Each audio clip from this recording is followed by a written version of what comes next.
नमस्कार दोस्तों। आज हम बात करने वाले हैं 3 दिसंबर 1971 के बारे में। इस दिन पाकिस्तान ने एक ऑपरेशन लॉन्च किया था जिसका नाम था चंगेज़ खान ऑपरेशन। चंगेज़ खान ऑपरेशन के बिहाफ के ऊपर इंडिया के 11 एयर स्टेशंस के ऊपर हवाई हमले किए गए थे, जिनमें जोधपुर, पठानकोट, अंबाला, चंडीगढ़ जैसे शहर शामिल थे। जब ये हमले किए गए उस दौरान की पीएम इंदिरा गांधी ने रेडियो पर भाषण देते हुए कहा था कि पाकिस्तान ने इंडिया के खिलाफ जंग छेड़ दी है और इस जंग का रिजल्ट ये हुआ कि इंडिया ने पूरी दुनिया में एक नए कंट्री को जन्म दिया जिसका नाम बांग्लादेश है।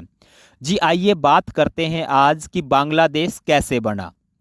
जब भारत आज़ाद हुआ तो भारत से पाकिस्तान अलग हो गया था। पाकिस्तान के दो हिस्से थे, एक का नाम था ईस्ट पाकिस्तान और एक का नाम था वेस्ट पाकिस्तान।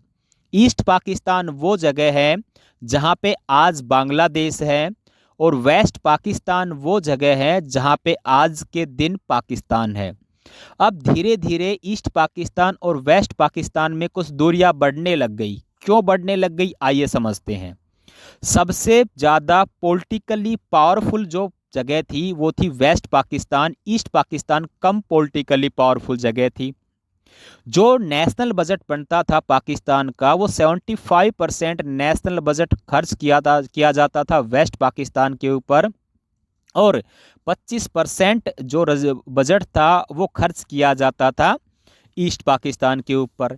यदि रिवेन्यू कलेक्शन की बात करें तो वेस्ट पाकिस्तान से रिवेन्यू कलेक्शन होता था 38% और जबकि ईस्ट पाकिस्तान से रिवेन्यू कलेक्शन होता था 62%। अब इकोनॉमिकल डेवलपमेंट की बात करें तो पाकिस्तान गवर्नमेंट हमेशा फोकस करती थी कि वेस्ट पाकिस्तान का इकोनॉमिकल डेवलपमेंट ज़्यादा हो, ईस्ट पाकिस्तान का इकोनॉमिकल डेवलपमेंट कम हो। तो इस तरह के जो प्रॉब्लम्स थी वो लगातार बढ़ने लग रही थी। यदि हम बात करें पॉपुलेशन के बिहाफ के ऊपर तो ईस्ट पाकिस्तान में पॉपुलेशन ज़्यादा रहती थी और वेस्ट पाकिस्तान में पॉपुलेशन कम रहती थी। ऐसा होते होते ईयर 1970 आ गया, 1970 आ गया और 1970 में पाकिस्तान में इलेक्शन हुए। जब पाकिस्तान में उस टाइम इलेक्शन हुए तो टोटल सीट थी 313 सीट्स थी। इस सीट्स का बंटवारा कुछ इस प्रकार हुआ कि वेस्ट पाकिस्तान में एक पार्टी थी जिसका नाम था पाकिस्तान पीपल पार्टी, पीपीपी, उसको 88 सीट मिली। और ईस्ट पाकिस्तान में एक पार्टी थी जिसका नाम था आवामी लीग, इसको 169 सीट्स मिली। अब सिंपल सी बात है कि जो पीएम बनेगा पाकिस्तान का वो पीएम बनाएंगे ईस्ट पाकिस्तान वाले, क्योंकि ईस्ट पाकिस्तान के पास सीट ज़्यादा आई थी।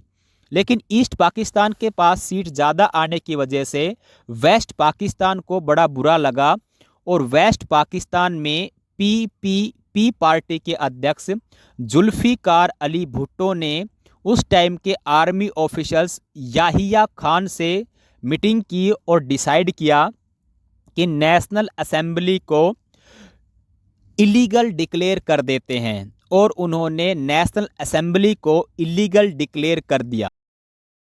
जनरल याहिया खान ने 1 मार्च 1971 को नेशनल असेंबली को ख़त्म करने के ऑर्डर दे दिए। जब ये बात ईस्ट पाकिस्तान के लोगों को पता लगी तो उन्होंने पहली बार एक अपना अलग कंट्री की मांग रखी और उन्होंने बांग्लादेश लिबरेशन वार की स्थापना कर दी। इसी दौरान 10 मार्च से 13 मार्च 1971 में जो पाकिस्तान की इंटरनेशनल जितनी भी एयरलाइंस थी सबको कैंसिल कर दिया गया और उन सबको लेके आया गया east Pakistan.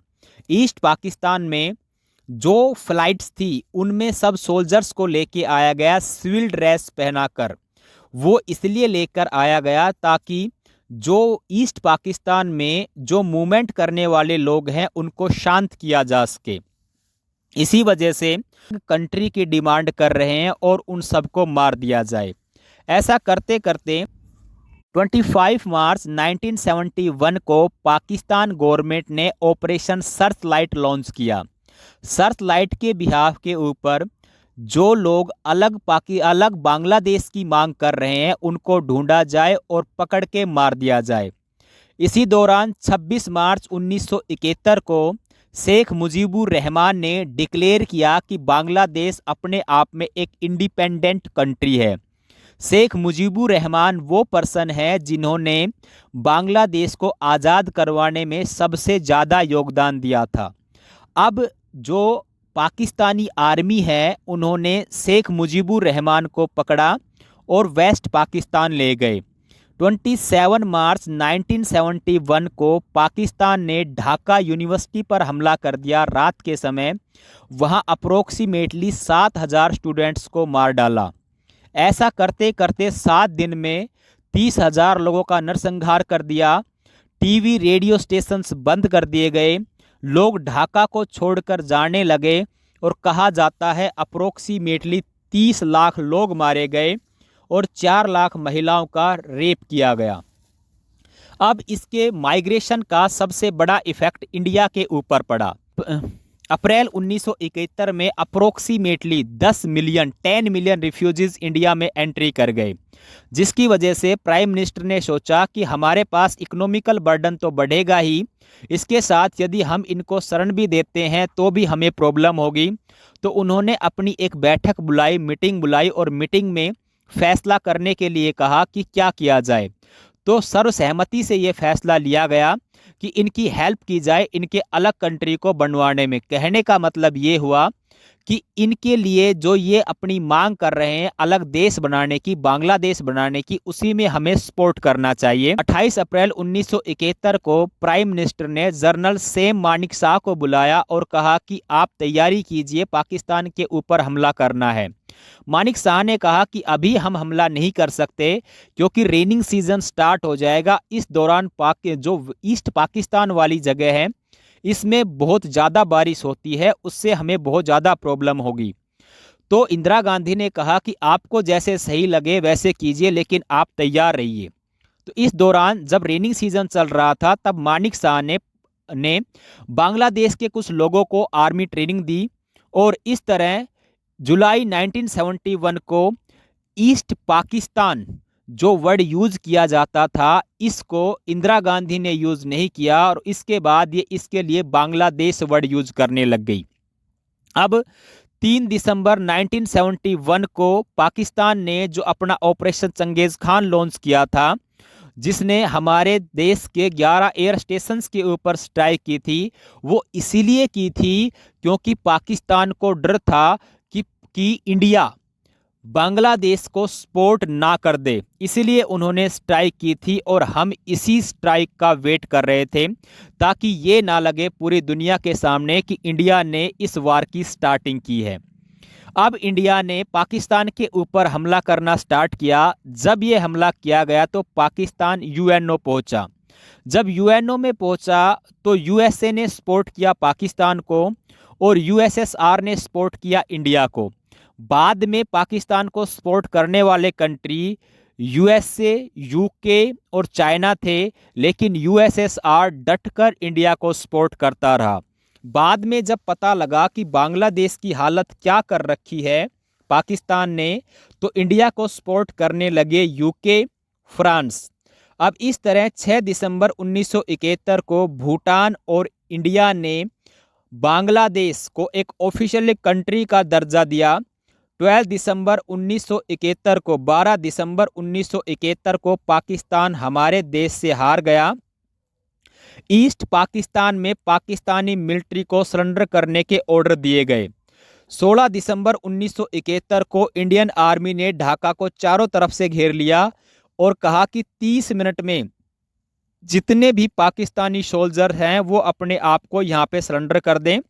Lieutenant general Niazi ने पूरे दल बल के साथ लगभग 93,000 सैनिकों के साथ सरेंडर कर दिया इंडियन आर्मी के सामने। ये सेकेंड वर्ल्ड वार के बाद दुनिया का सबसे बड़ा सरेंडर माना जाता है। इस दौरान जो 93,000 सैनिक थे इनको इंडिया लेके आया गया 2 जुलाई 1972 को इंडिया और पाकिस्तान के बीच शिमला एग्रीमेंट हुआ।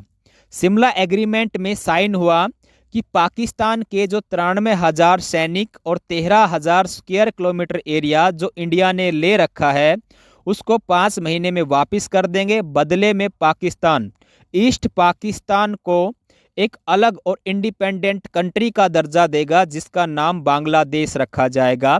और इस तरह जन्म होता है बांग्लादेश का।